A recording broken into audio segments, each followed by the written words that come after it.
Hey guys, before we start, a quick shout out to Alpha Dog Nutrition for sponsoring this podcast. Alpha Dog products are now available at dusupply.com, and you can use code ALPHADOG15 at checkout for 15% off and a credit for free shipping to try it yourself. Now let's get you to your podcast.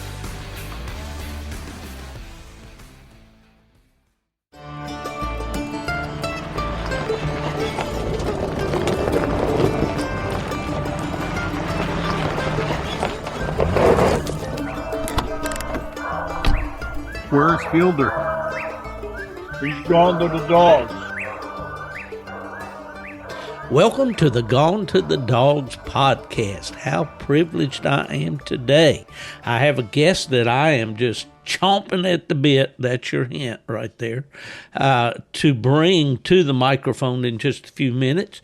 But before I do, I just wanted to mention the people that make this podcast possible, and that's, of course, my good friend, Buddy Woodbury and Jason Doobie out in Oregon and Washington State, respectively, I guess the word is, that make this possible every week. We really do appreciate them, and there's a new sponsor with the W Supply Group, the Alpha Dog Nutrition, and glad to have them aboard as well. So anyway, we get the bills paid there before we get started.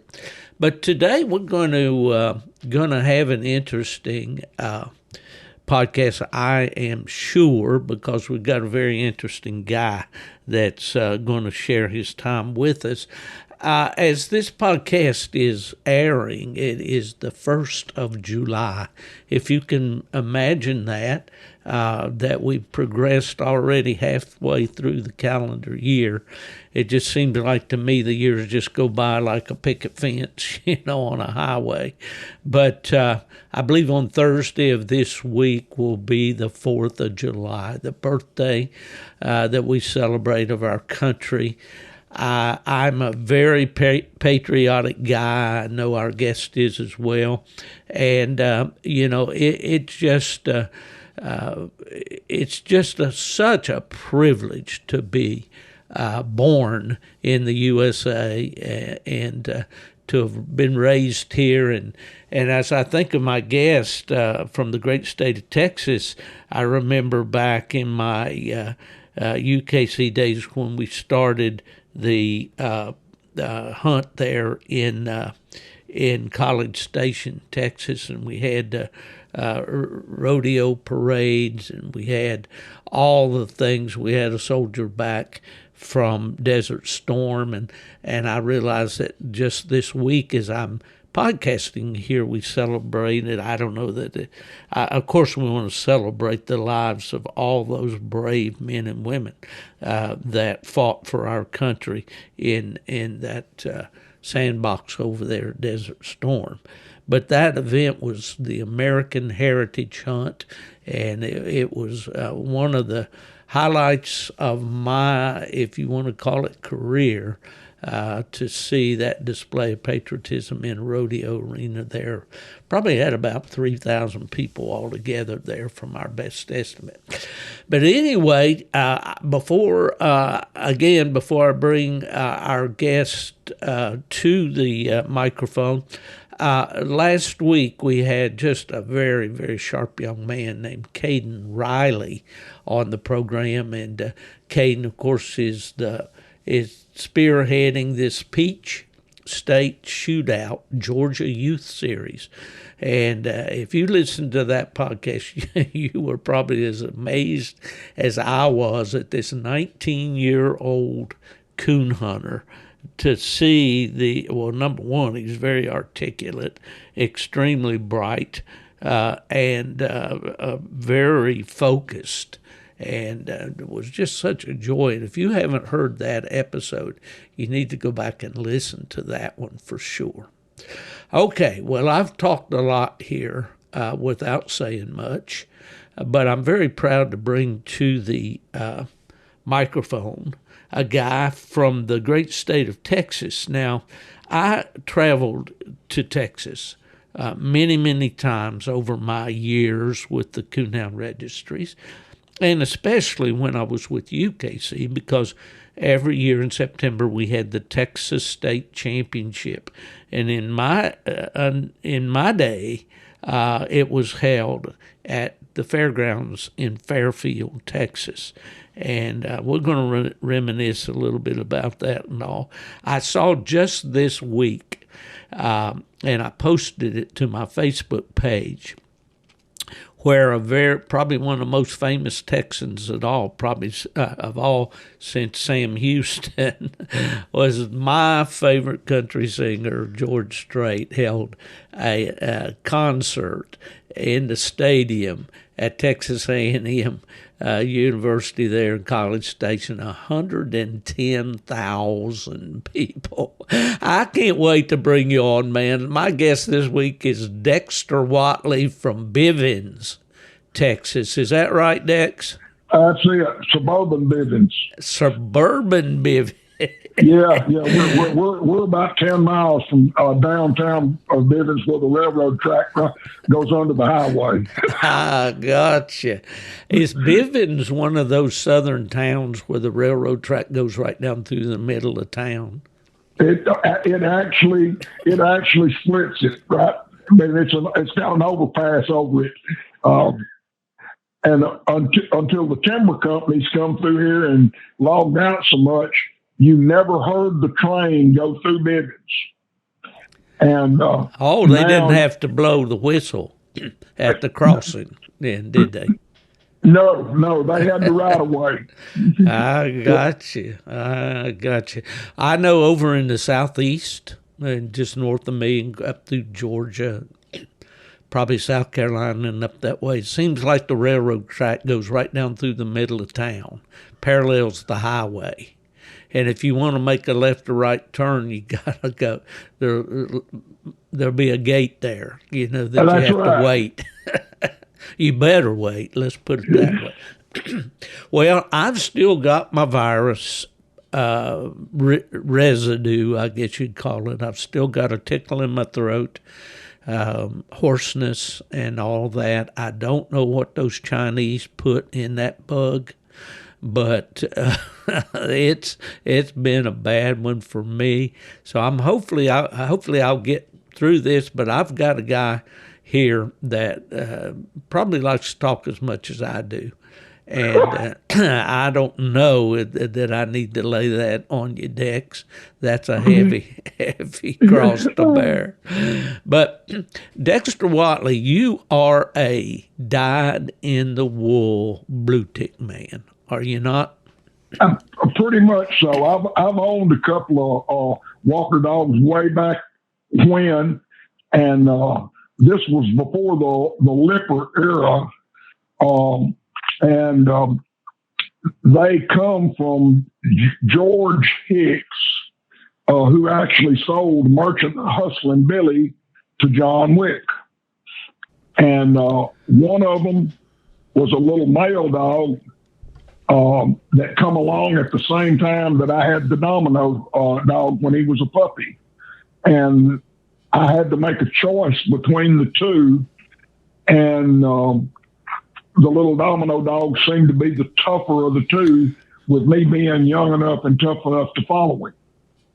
Mm-hmm. And I sold the dog to a gentleman out of Marshall, Texas, down in the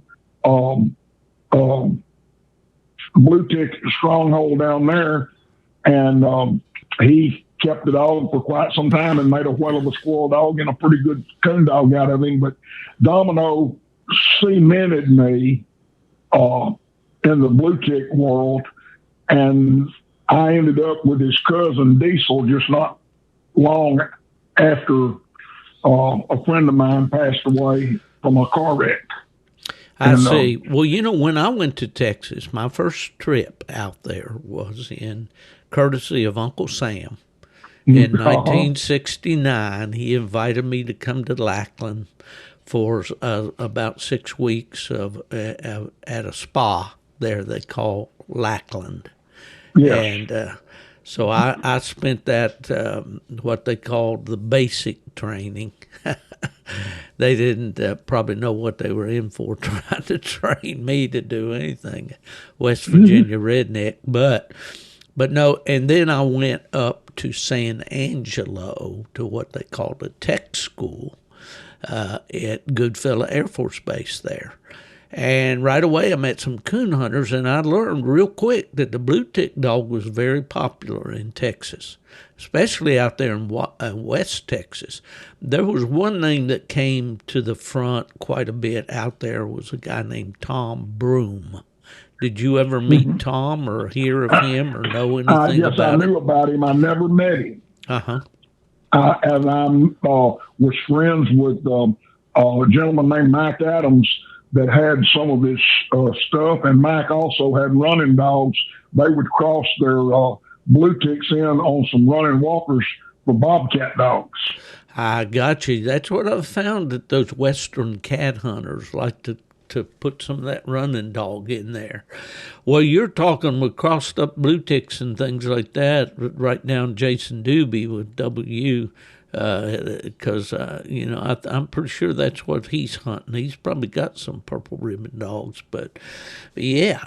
But the Bluetick seemed really well suited. There was a fella named Boots Atwood out there around San Angelo, and he hunted blue dogs, I believe, and a boy named Smitty, I can't remember his first name, from Louisiana, that was in the Air Force. So anyway, I hunted a good little Bluetick female in some hunts out there. Her name was Okie, and she was a solid blue. She didn't have any red or tan trim on her at all. Well, listen, okay. Somewhere before you got Domino and got this Merchants Hustling Billy, Brad Walker, and all that, you had a beginning in coon hunting. Where did that start for you, Dex? Well, it was my grandpa. My first coon hunt was the Christmas after my daddy died when I was 9 years old. My daddy died on Thanksgiving Day. Oh, my. And anyway, Papa was going to go out, and he owned a 100-acre peach orchard. And that doesn't sound like a whole lot now, but that was a monstrous orchard. Oh, I imagine. And it was part of the starting point. It was kind of the apprenticeship of where a kid learned to coon hunt, rabbit hunt, deer hunt. And there wasn't very many deer in that country then. But my grandpa, I was told by some of the men that hunted with him in his younger days that they said Raymond Maxey had coon dogs when everybody else owned the possum dog, and they're referring to right after the Depression. I see. Yeah. And he was a generic coon hunter. He would hunt anything, but his benchmark was a grade black and tan that he got from a Church of Christ preacher named C.F. Shirey, and Mr. Shirey is who brought my grandpa to the Lord. And it was awesome. basically in the woods. Coon hunting was where they conversed and studied. Oh, that's great. That's great. Great story. And so that was your grandfather? Yes, sir. Yes, sir. Uh-huh. Okay, I'm getting a noise there, Dex. Do you know what that is? That's something in the kitchen, I think. Oh, okay. Well, we got to have a kitchen, man. That was Patsy. If Patsy's in the kitchen, let's don't disturb her at all, because I think I'm pretty sure something good's going to come out of there. So. Hey, she can do that now. Okay, well, all right. So you started then hunting in that peach orchard with your grandpa? Yeah, about 10. I was 9.5 years old. Yeah, I was 9.5 years old. It was about less than a month after my daddy had passed away. I see. Now you have a brother or two, don't you? I had a brother that passed away in '68, and he took more after. I mean, not '68, in '08. 2008. That's the year my father passed. Yeah. And he was a roper. He was a cowboy, but he also had beagles. He ran beagles, and he would go on his annual coon hunt, but it had to be when frost was on the ground. I got you. He didn't want to mess with them till it got. He was probably thinking. I'm just thinking ahead here. Did that involve taking the fur? Did he save the fur off those coon or sell hides or anything? Oh, my grandpa? Yes, yeah. Absolutely. Mm-hmm. Yeah, well, that's probably why he was waiting for that. Well, that was your brother, you said, that waited to the fall. The frost. Yeah. Uh-huh. He was ducking snakes. Oh, I got you. He wasn't scared of them, but he didn't look. He didn't go looking for them. Well, I live in Florida, as you know, and we've got all kinds of snakes here. You rarely ever see a rattlesnake, but you do see them occasionally. But they're on the high ground, up in the dry ridges and palmetto thickets and things like that. And of course, cottonmouths are what we find, mostly when we're out. But I saw more snakes and rattlesnakes too when I was in Texas than I've ever seen anywhere. And it was, of course, we were in West Texas, Tom Green County out there around San Angelo, and those reservoirs and so forth they have out there. But we would walk around those cow paths and all, and it was nothing to see a big old rattler all doubled up or stacked up in the cow path up there ahead of us. I've seen dogs come in toward us, our lights, and just jump right over them and come right on, But man, I saw a lot of rattlesnakes in Texas. I quit counting rattlesnakes 4 foot and under. I mean, between 4 and 5 foot. When I got to 50, and I've killed I don't know how many since, but I've killed 2 over 6 foot, and one was on September the 19th, 1992, when Bo Parker and I were judging the quarterfinals at Queen City, and that snake was 6'1" and had 19 rattlers and 2 little buttons. Oh my goodness! Well, they were great. They were grown men running and crying like little girls around him. I bet I killed him with a dog leash. Oh yeah. And for our young people, as a matter of safety, that is the best snake killer you've got. Don't look for a stick. Use that leash. Yeah, I know. I was on a hunt down here about a year and a half ago, I guess, and I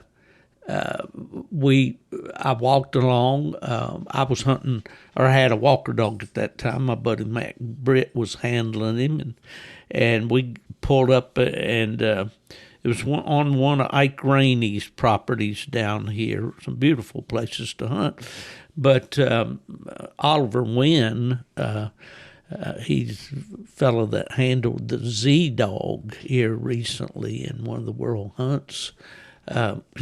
He got out of the truck, and all of a sudden I saw him. He had his leash, like you said, and he was beating the ground. I mean, he was tearing that ground up with that chain lead, And I said, "What's going on, Oliver?" And he said he just stepped right out of the truck right there in the 2-track, and there was a moccasin right there. So, yeah, I don't like snakes. I don't. I have them around the domicile here, and I don't bother them. I leave them alone because they're black snakes, and they're good, what I consider good snakes, Absolutely. Yeah. But anyway, they still startle me every time I was on the patio, as I'm prone to do when the weather's cool enough. I was kicked back in one of those zero-gravity chairs. My brother says, I hate them things. I can't get out of them once I get it. But anyway, I had dozed off, had a nice little nap, and opened up right there around my feet was a black snake. I said, "You better get out of here." And it took off around the side of the house. Anyway, well, we got off, instead of chasing rabbits, we're chasing snakes here. But anyway, there in the state of Texas, you're in the northeast corner. And I think that's what we discussed maybe when we're at the Winter Classic. We talked a little bit. That's kind of called the Arklatex up there, isn't it? The Arklatex is what it's known as, and one of my I guess notorieties. I had there's a little old place called Three States where Arkansas, Texas, and Oklahoma come together, and where I live, I'm at 8 miles from Louisiana, 15 miles from Arkansas, and I'm about 70 miles from Oklahoma. But I had a dog run a deer in 3 states one night. Well, you beat old Fred Moran. I had him on here the podcast is airing as we're recording this, and he talked about running a deer, I think, from Michigan into Wisconsin, but you've got him beat. You got 3 states. Well, now that couldn't have been Bluetick's doing that, though, was it? Well, yeah, my Bluetick brothers will be hard on me for that, but yeah. He finally, he settled down and won. He placed won first place night champion at the American Heritage Hunt. All right, that's he turned into a pretty good hound. Yeah. Well, there's so many things I'd like to talk about the state of Texas and my hunts there, my friends there and all that. And some of the most wonderful times that I had looking back over the years that I worked were at either the American Heritage Hunt or the Texas State Hunt. The Texas State Hunt was like the old preacher said back home. It's about like salvation. It's better felt than telt. That right. You just had to be there and get that atmosphere and get hearing Guy on the microphone, or who's our good, dear, sweet English guy that was there forever. Not Floyd Daniels, but oh man, I can't forget his name. That's got to come back to me. But he was on the state board for many, many years, down around Lufkin, Texas. There, I know you know who I'm talking about. Dallas Sanders. Yes, and to hear those guys' voices, seemed like it just went on constantly. It was like going to a county fair, and hearing the guy say, "Come on in here, 3 shots for $1." They were always talking. Man, what a great atmosphere. I loved it. That's where I met you the first time. The first time it sure was. And, yeah. and matter of fact, I think it was, I was hunting diesel. Probably were. Well, listen, I want to talk about this. Now, the reason you and I, we spoke on the phone the other day, or maybe through text messaging or whatever. And Corey Gruver, my buddy, has been accompanying me on these podcasts, and we've been talking about tree dogs and problems with tree dogs and what kind of tree dogs we like and the different styles and all those things. And we had a couple of episodes and probably can do some more.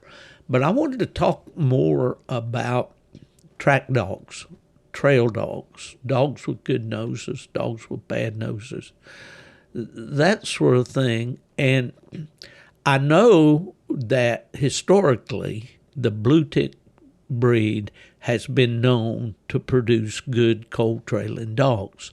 I know that the dry ground lion hunters out west, the Lee brothers, the great lion hunters, if they didn't have They may not have been purebred Blueticks, a lot of them. They were probably the older style before the Blueticks, split out as their own breed in 1946 from the English breed.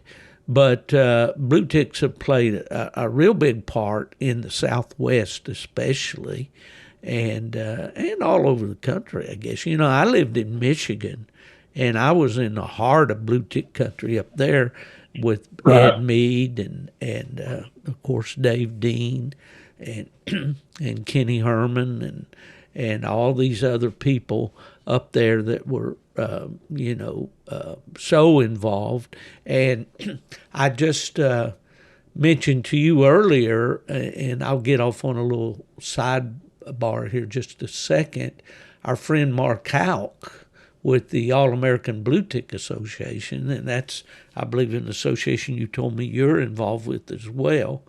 Yes, sir. They're having a tribute to Julius Sebastian. Now, I met Julius when I was in Michigan, when I first went up there, and he had a great dog. I didn't see her, but a famous dog named Penny, Sebastian's Penny, that showed up on a lot of pedigrees.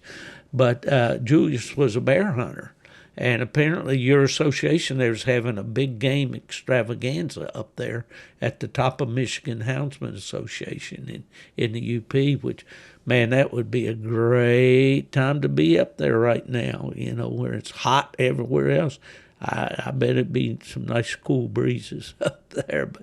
But anyway, I've been around a lot of Blueticks. And then, of course, growing up in West Virginia, there was up at Glenville, West Virginia, was a guy named Avon Ellison that bred, some old line Blueticks. And I think that's where Kelly Bragg, his stock came from.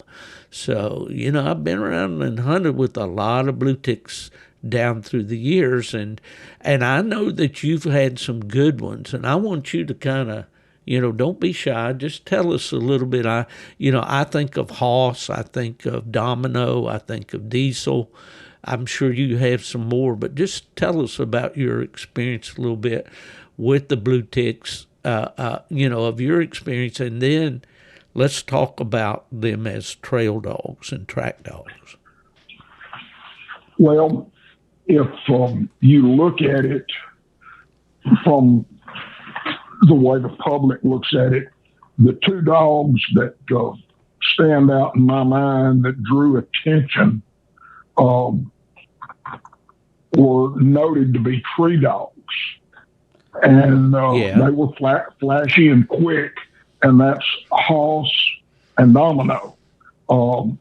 I had the good fortune that when we were young, Tom Hopkins and I were kind of, a little bit, at odds. He's hunting Lipper, and I'm hunting Domino and Diesel. And then he's hunting Lawyer and Cash, and I'm still hunting them. And the one thing that I can say about hunting the two dogs differently, I'd hunt one weekend, and then a month later I'd hunt the other one in another hunt because I didn't get to go a whole lot. There weren't a whole lot of hunts close, and it took a little while. But both people recognized they were both nice hounds. Domino being a flashier dog, he was a pure layup dog as I've ever owned. He could take a layup coon and just pick it up and go to it.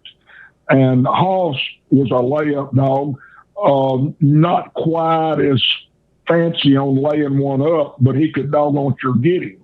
Hoss was a track dog. This is the thing that I think made Hoss hard to beat in competition. He had a good nose.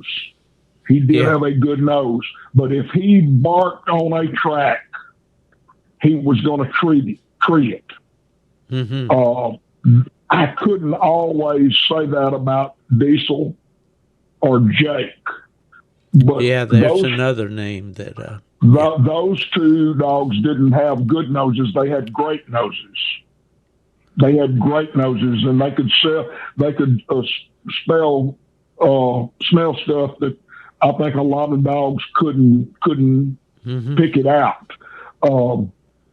And in competition, I've had the diesel dog hunting out there in one of those kind of rocky fields with that scrub oaks and stuff around Fairfield. Two night champion Walker Gyps went one way, he went the other way. He was gone. And people don't understand that a lot of times in that country where there's not coons, you may not get a bark for 10 or 15 minutes. This is not going to be a racehorse type atmosphere. The dog may go up a ravine, come back it, go somewhere else. And anyway, Diesel came back and went up the same gully those two females did, and he opened out there about 40 or 50 yards up there, and the gentleman that had the dog said that blue so-and-so's trailing them two Walker females. And I said, I beg to differ with you. And, of course, I struck him and put him on the paper. And it took him about 20 minutes to get that coon treed, and he trailed that sucker around there and got treed. And the two gyps were on in there deeper and treed, and we found my coon. Theirs was circled. But the icing on the cake, because we treed 3 coons that night, and I had all 3 coons. They just cedar trees and stuff like that. Luck bears into it. I don't care who you are. But the last one that he treed was a kitten on the ladder to a deer stand. Yeah. It was, yeah. And I saw him treat on the deer stand. They could see him treat on the deer stand, and I'm betwixt the rock and the hard spot right here. I'm going to win the cast, but I'm not going to have 600 plus points either. And right. But I walk up, we tree him, we go up there, and there's that coon. He's just sitting on that top rung of that ladder, scared to jump off. And those gyps never covered him for whatever reason, but it wasn't uncommon for him to strike and trail a coon by other dogs' treat. I'm talking about come by within sight, and he was centrally focused, and he'd go down there 100 yards or wherever he went, 200 yards, whatever, sit down and tree and have a coon. It was we road hunted him.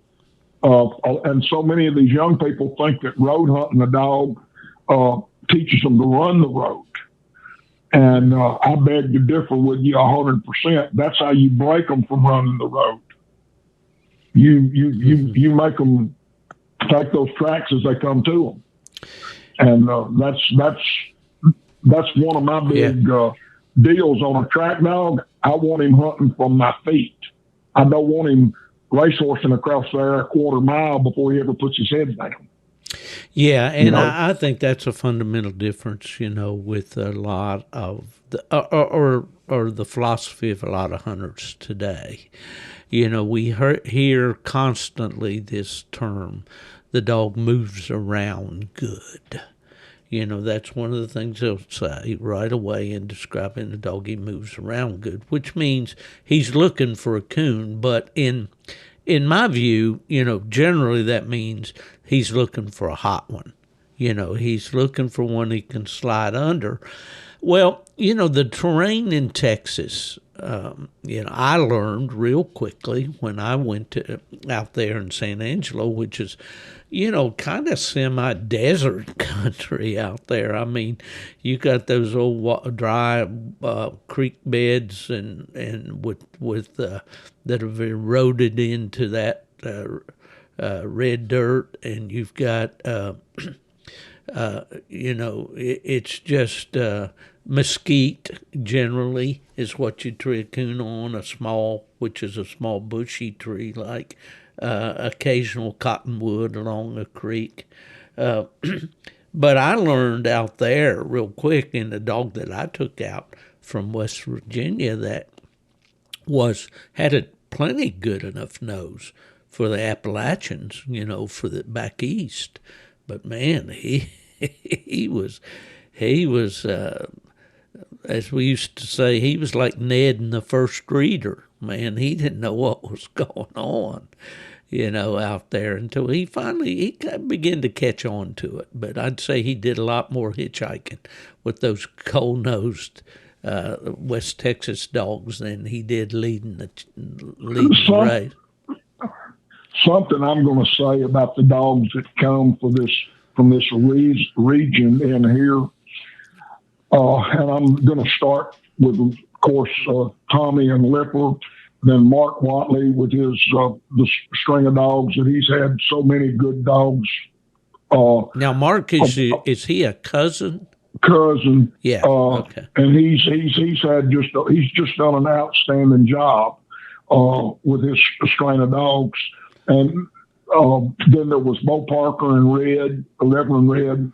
Yes, and these dogs that come from here, people fail to realize that we can go just a few minutes drive, 30 minutes drive, and we're in Caddo Lake, and that's a small version of the Okefenokee or the Everglades or whatever. It's just its own habitat. I see. And it's the same type deal. Swampy hunting, in other words. Swampy. Okay, if we turn and go across and get up just a little ways into Oklahoma, you're going to get into the Kiamichi Mountains. Mm-hmm. You get out there toward Dallas and maybe a little bit south, and you start getting into the scrub oaks. What I'm saying is, you don't have far to go. Up into Arkansas, you can get into the mountains. You get into the farmland. I mean, the availability for the guys that raised and lived and hunted in this area. This is one of the things I've used the term breed for balance. And you'll never be out of place. Well, let's stop right here just a minute and talk about, now, first of all, you've mentioned some dogs, Domino, Diesel, Jake, Hoss. Were these all from the same line of dogs? No, not really. I've always kind of mixed. I felt like there's plenty of good breeders out there, and everybody's got something in the stew, and I don't, myself personally, I don't like a whole lot of Hammer.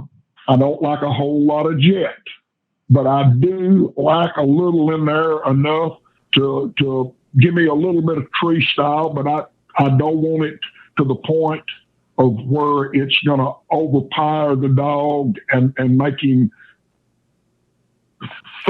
jump too quick.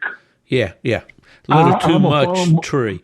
Well, I'm a firm believer that if you have a track dog and he tracks first, he's going to learn to take that track to a tree, and he'll be accurate. Yes. Yeah. Well, I see what you're saying, for sure. I trained quite a bit with Ed Mead, but Ed lived about an hour from me, roughly. And he started one of the better plot dogs that I've ever had, a puppy we raised, but he was about 7 months old, had been at my brother's, and I hadn't done anything with him. And I brought him to Michigan and took him over to Ed's and left him, and Ed got him started right away for me. But Ed, if you've watched his videos, and of course Ed has passed, God rest his soul, right. But he had those puppies, 3 and 8 weeks old, maybe earlier than that, and he used that kind of unorthodox method of a landing net, a fish net, and I just, YouTube, if you, rather than getting into detail, I'll just tell the listeners, just go onto YouTube and or to Google, Ed Mead and Bluetick, and you'll find those old videos on YouTube, I'm sure. But anyway, those dogs, and Dean as well, they had a lot of tree in them, no doubt about it. And they came from country where there were a lot of coons, Okay. And it's understandable. Yeah, yeah. And you had to be, back in their day, you had to go to a night hunt with both hammers cocked when you dropped them out of the truck. You had to get treed and quick, because somebody else was going to do it if you didn't, because quite honestly, they're coon everywhere, And, one time Lindell Price, my buddy, you know him well, came up from Virginia, and we turned the dogs down what we call Rocky River, down beside a cornfield. We didn't go anywhere near a quarter mile, and we saw 13 coons, and treat them going down that river, So, you don't have that kind of coon in most cases in Texas. I used to tell people there wasn't but 3 coons in Cass County, and there was all boar coons.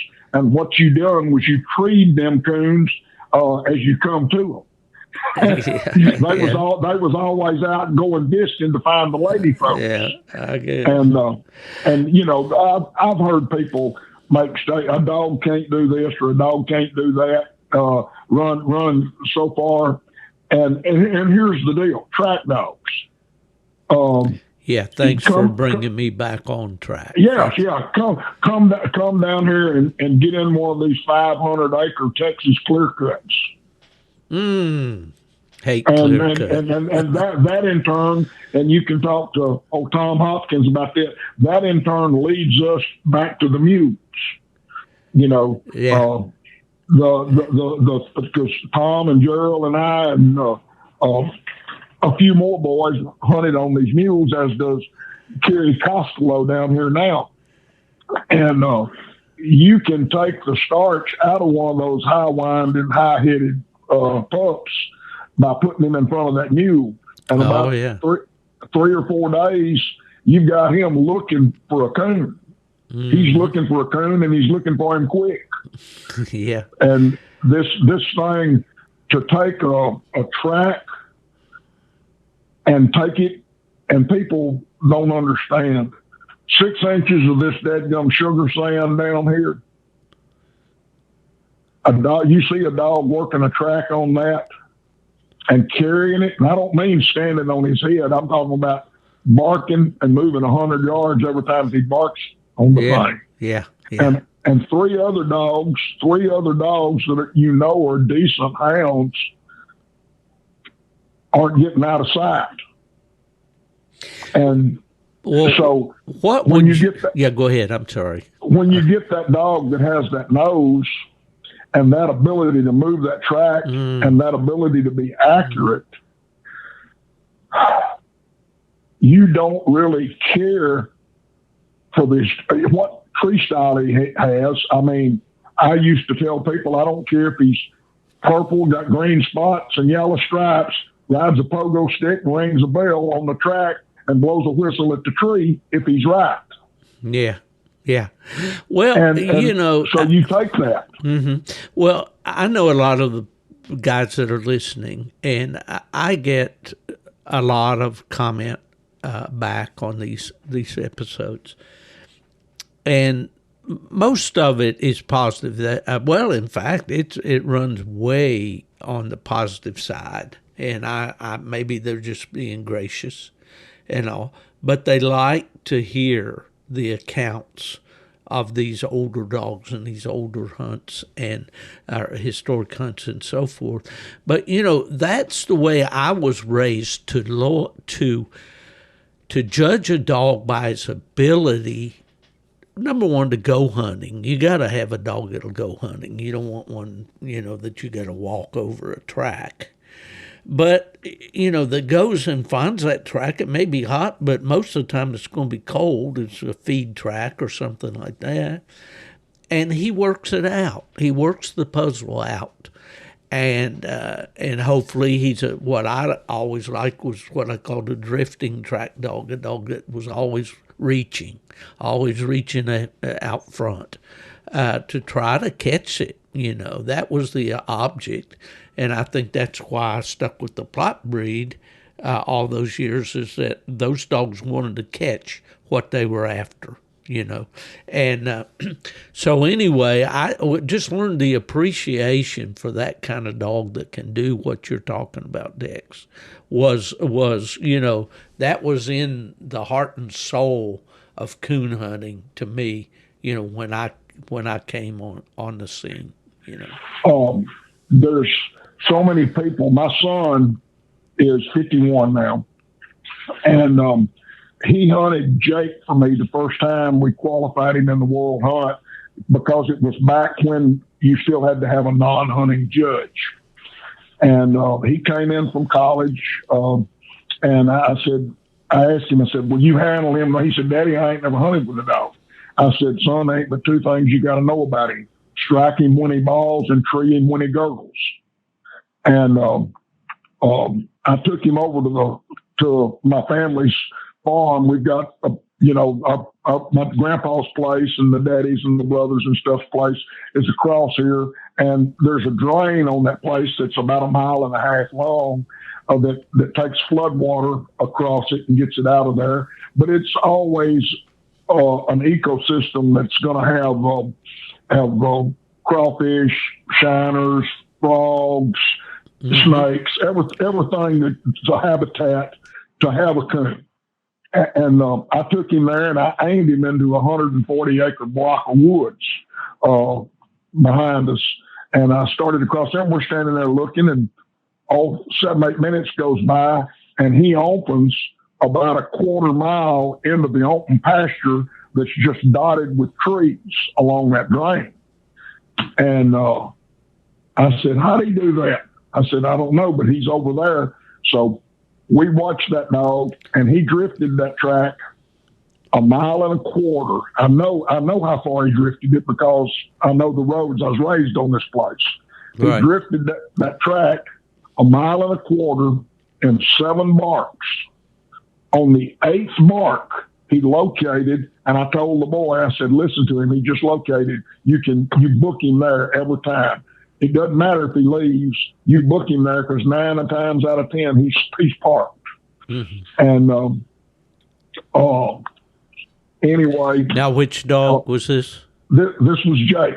Okay. This was Jake, the dog that was hunted in the 97 Purina points race back when we had, 7 or 8 Blueticks in the top 10 of the Purina race that year. Yeah. What was Jake's breeding? Jake went back. He was on the bottom side. He was out of a daughter to Domino that was probably one of the best females that I ever had. I never night championed her, and I had a stack of receipts on her almost 1 inch high. And she just never could get a first place win. But she was as constant as running water. She was a good little hound.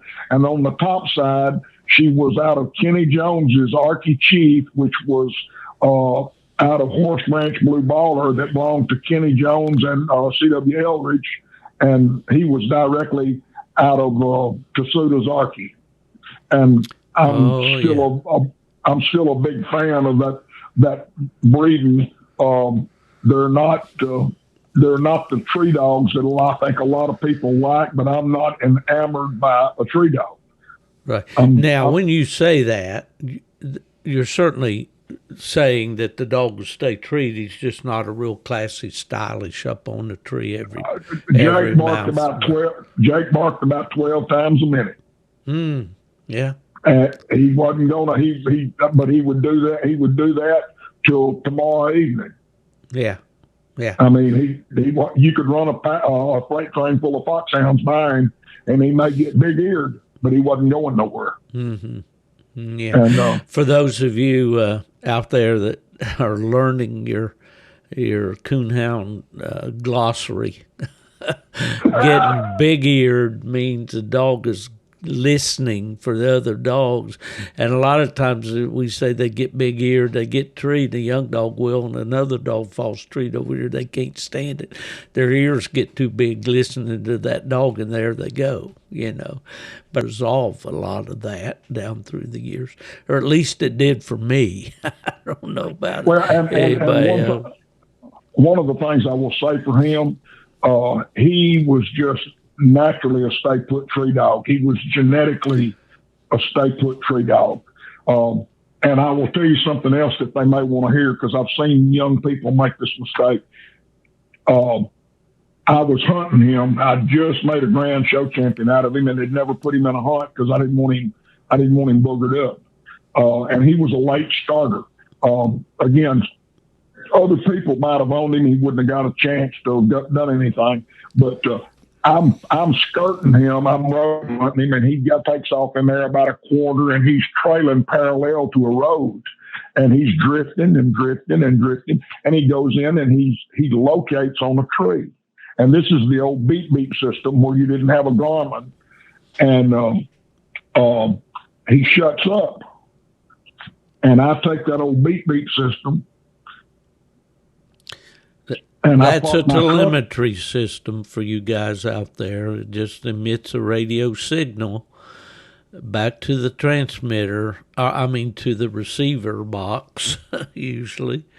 And it shows on a dial, and makes a beep.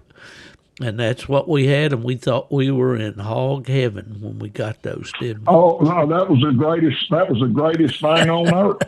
That's right. That was the greatest thing on earth. That's right. Better than canned biscuits. I'm telling you.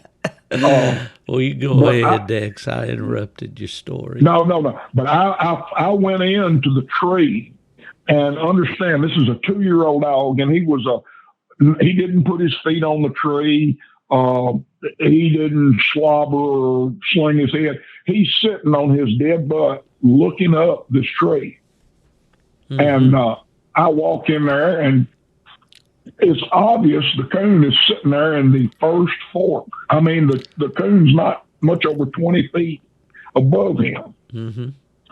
And I've seen young people say, well, I'm not going to feed him that coon. He doesn't deserve it no better than he treed. And I say, wrong decision.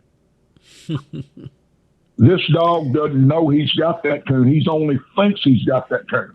He only thinks he's got this coon.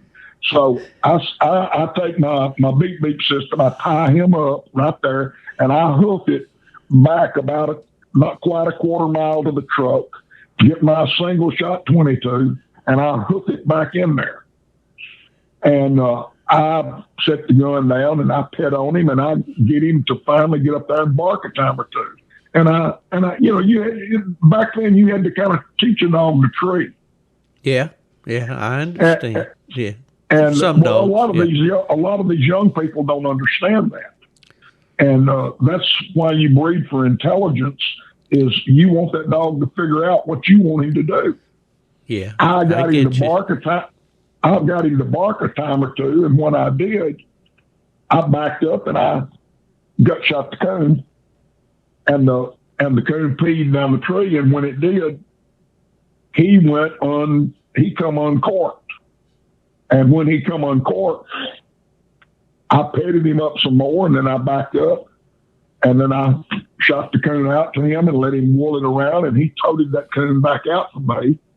And from that time on, that's what made him believe he had these bad tracks. He had to know. And I've seen young people take their dog and you be trying to tell them, that dog doesn't know he's got that coon. You need to convince him that he's right. He doesn't know that. And this is just something that's lost because they don't have the heritage. And I'm not knocking them. I'm not knocking these young people, but these dogs were schooled and they got better. These boys are usually getting rid of a dog at 4 or 5 years old, when that's when they should be becoming razor sharp.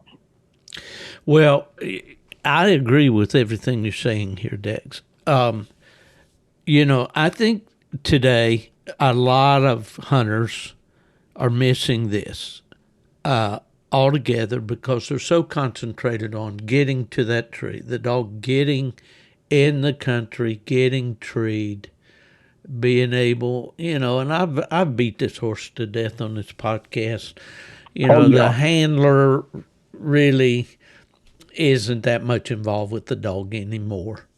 But when you take a dog like that, a young dog, and you spend night after night, I've mentioned this to my listeners, and I'm not trying to get any kind of pats on the back or anything, but all the years that I worked in the registry and especially lived in Michigan, I was out there coon hunting 4 or 5 nights a week.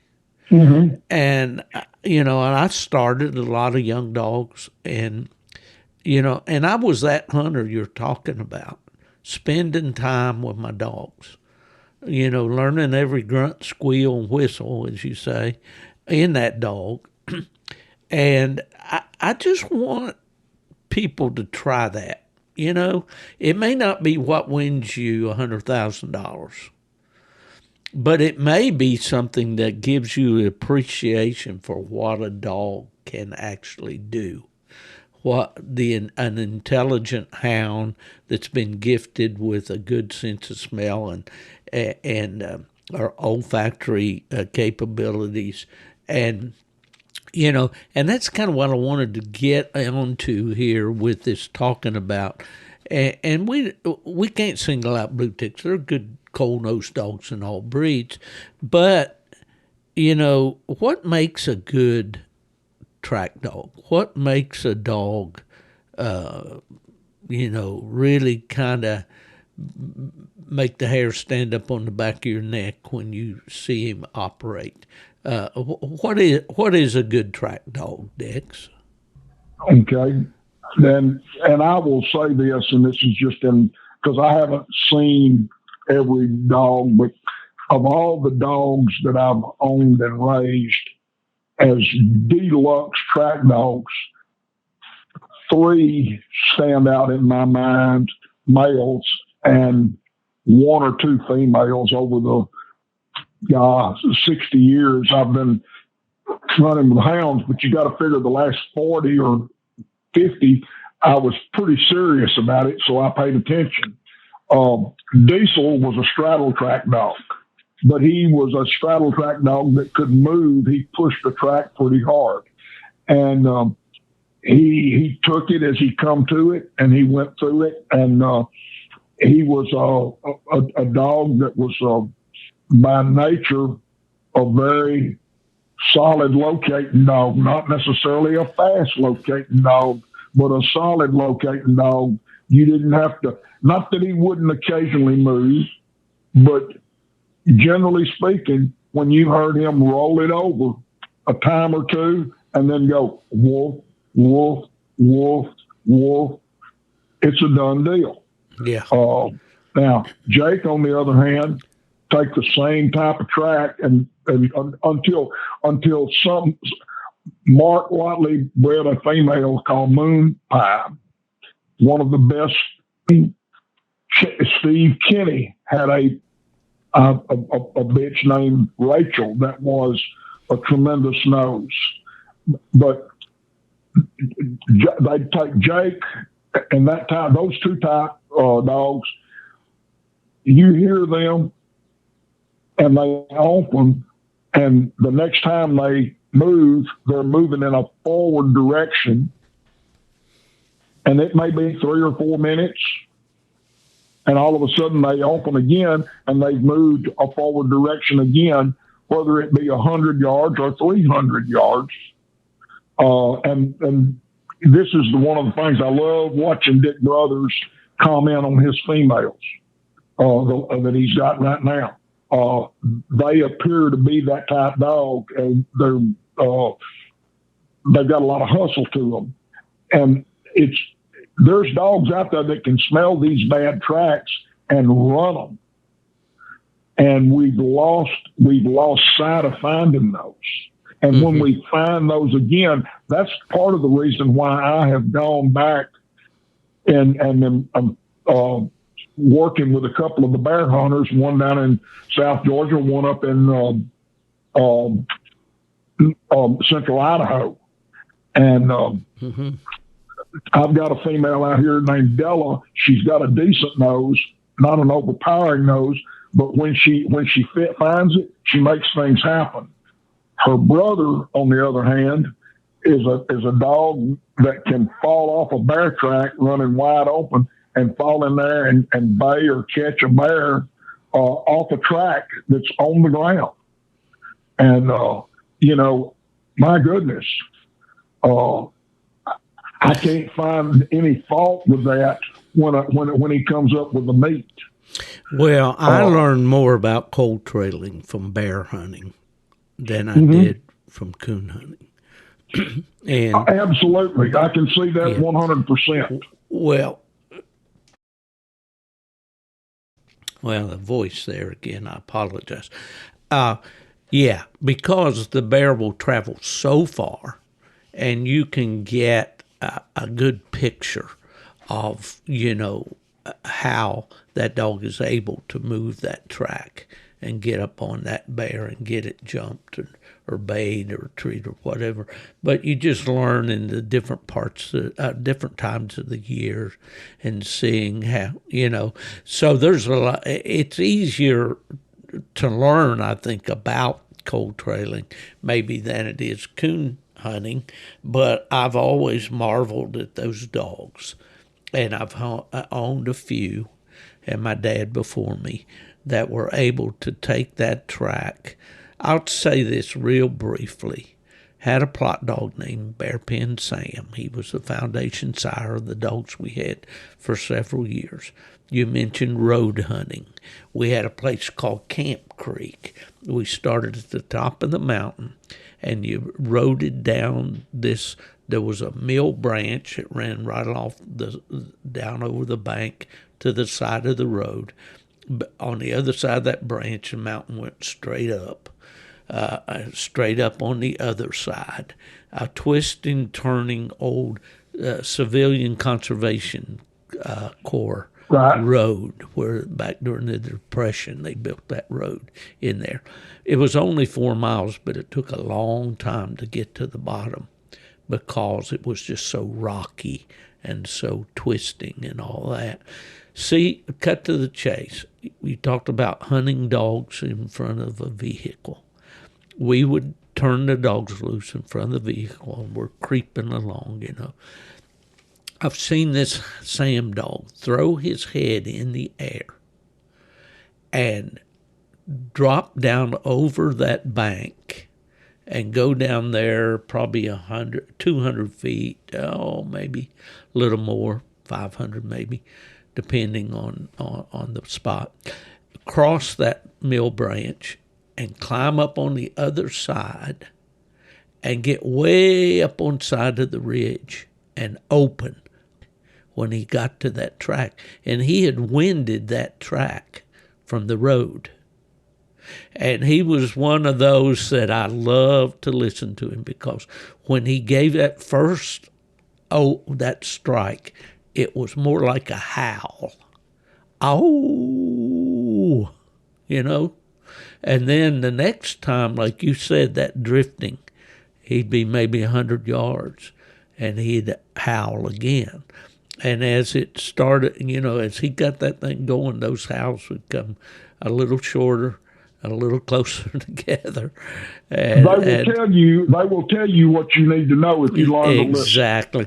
And to me, having experienced that, I can't get real excited about getting out here and cutting a dog loose along a cornfield or whatever. And now they want them to open every breath. It's, clear out of sight if they will. And so they can get that first strike, I never understood, though, how a dog could strike right under your feet, shut up, and not open again for a mile, and then get treed. What were they doing between point A and point B? But anyway, that's my preference, because that's the way I was raised. That's the kind of dogs I was raised with. These oil field roads around East Texas, years ago, they've got lock gates on so many of them because of the leases and stuff now. But I have road hunted diesel across the bottom, and it's 7 miles from one side of the bottom to the other side of the bottom. Turned him around and come back over the same road and him strike a pretty hot tune, run it and tree it. Yeah. And then I'd get out and rode him all the way back. And so when you figure what I rode him, he rode it about 12 miles. But I have seen the same scenario where he would road hunt at about 8 miles an hour. He would literally hammer dogs to death. You'd put two of them young bucks out there with him, and he'd hammer them down, throw them in the back of the truck, put two more, and all of a sudden he stands up on his back legs, and you can tell he's winded, and him take off and go straight out in there 100, 200 feet and just fall tree. Mm-hmm. And or like you said, go in there and get struck. When the berries are thick, is a great time to take those young dogs road hunting, because every one of those old oil field roads has got a zillion blackberry vines or muscadine vines or just slow berries or whatever. They're, opossum grapes. Mm-hmm. And that's another thing. So many of these young boys don't know where to go to look because they don't know the food chain that these animals are feeding on and where to go to find what they're eating or what they're needing to put their dog on the training. Well, for any kind of hunting that you want to choose to do, out of turkey hunting, duck hunting, deer hunting, whatever, you got to find out what your target animal is eating, and go there, and that's coon hunting 101, folks, and Dexter is right on top of it. You got to know what the coon are eating at the particular time. But now, there again, if you've got a dog that's hunting, a mile out there, maybe he goes until he finds a place that they're feeding. But I always like to go, stack the deck a little bit. In the fall of the year, go on the ridges with the acorns or the possum grapes, as you said, or in summertime in July where the blackberries, or September in the wild cherries in the fence rows, and all those kind of things. But I want to input here some of Grandpa Whatley's rule number 1. All right. It works right into coon hunting. It works into, and he was a cowman for 8 decades. And he was a sharp cookie on horses and mules. But a lot of the same thing that it takes to train a dog, it takes to train a horse or a mule. Rule number 1, don't be stupid, boy. It'll affect every day of your life. Rule number 1, if you ain't 10% smarter than the horse you riding or the mule you plowing, you in for a long day. Rule number 1. They're all number ones, huh? They're all number 1. In other words, what he's saying is everything in life is important. Yeah. Everything in life is important. And he broke his last horse at age 69. And he rode that horse till he was 81 years old. And he got rid of it, and he rode over the place, the fences and stuff, every week on that horse. Amazing. He, what I'm saying here is don't lose your zeal for something that's going to keep you young. Can I hunt like I used to? Heavens no. No. I don't know that I would want to hunt Hoss or Jake or Diesel or Domino or Bubba or Garland, but I've got a little female here named Della, and she happens to be some out of iron, goes back to iron wheel too. But what I have been on top of her, what I require of a dog that handles. Oh yeah. And the straight dog that we had in the Purina national show was my absolutely best old man's dog. He could get treed anywhere, and if I could get to him, he'd stay there. But if I couldn't get to him and I called him, he'd come to me. Yes. Della is the same dog. Mm-hmm. She's just not quite as accurate as he is. Number one, because she's not as track-minded as he was. Mm-hmm. And, I get it. I love the competition, but I won't sacrifice the stuff. And for that reason, and I'm not saying it's the greatest show on earth, because Ed and Dave Dean had the same thing, but I still have Domino's blood here. I still have Diesel's blood here. But in the process, I've got a little bit of Hammer blood, a little bit of Jake blood, a little bit of Jet blood, a little bit of Uchman blood. They are all ingredients in this pie, and you've got to be able to read the book and feel the ingredients out. If it's too sweet for you, back off the sugar. Mm-hmm. I get you. That's the whole thing in a nutshell. Don't believe everything you read. Learn from your own life. Well, that's the old adage, experience is the best teacher, and there's no doubt about that. Dexter, I made a commitment to you before we started to record that I'd let you go in time for your meeting. I believe you said you had a meeting this evening. I do. That you need to go to. I want to ask you one question, and it may be too much of a question for a short answer, but which of those dogs was the best track dog in your mind, and why? The two. It's going to be between Domino and Diesel.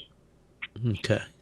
Excuse me. It's going to be between Diesel and Jake. I thought you were going to say Jake. Yeah, it was going to be Diesel and Jake. Jake could make things happen a little faster. He was just a little quicker footed. And, you think about the dogs that you've seen me with. I like a dog. I don't like a big, bulky dog. I like a dog that stands up in the air. And Jake was a fine show dog in his own right. Okay.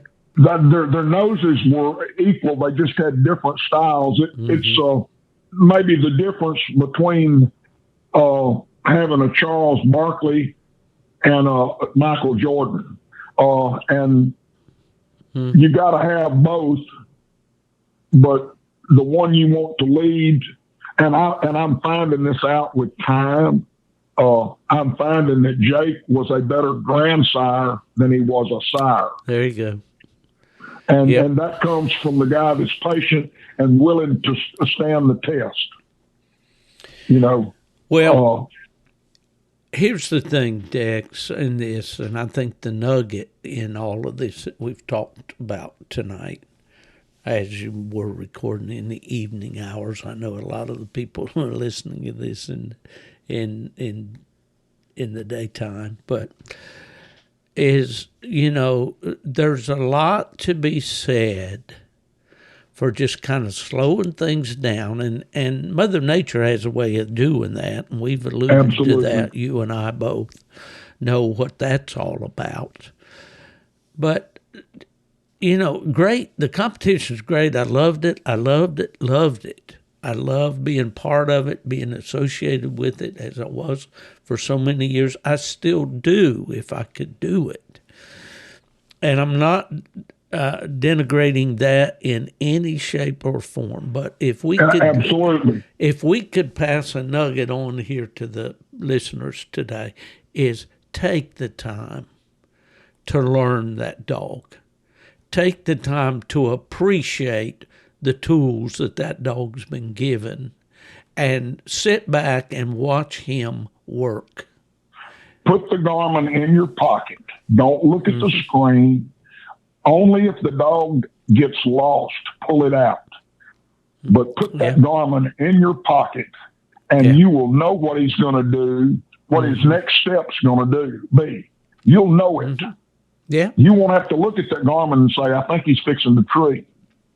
Yeah. You'll know it. My buddy Bill Slaughter down here one day, he was always fiddling with his Garmin. Bill's not hunting anymore.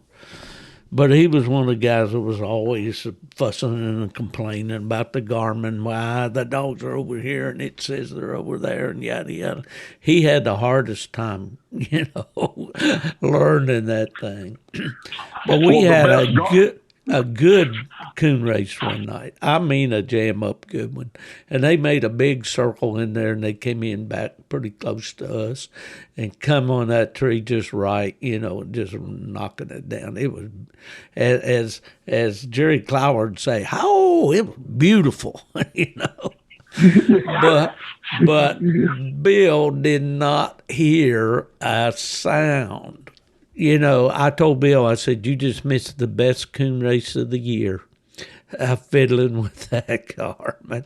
Oh, Dex, I'm going to let you go, buddy, because I know in order to meet your commitment, you're going to need to get out of here. But I deeply appreciate you coming on to Gone to the Dogs with me. I want you to know it has been my pleasure. And the best Garmin I've ever owned was a black mule named Roosevelt. No matter where I went or where I was at, he knew where the dogs were and he knew where the truck was or where the house was. I got you. All right. Well, there you heard it here first, folks. You might want to trade that Garmin in on a mule. I don't know if Buddy Woodbury up there at WU's dealing in mules yet, but Buddy, you might think about that. Dex, it's been a pleasure. It always is. Let's do this again. Steve. Let's do this again as soon as we can, okay? I'm ready. All right, buddy. Well, you have a good evening. And, folks, this is Steve Fielder for Dexter Whatley with the Gone to the Dogs podcast. And if somebody asks you where is Dexter these days, you tell him he's on old Roosevelt and he's gone to the dogs. That's it. I'll see you, brother. Bye-bye. Good night.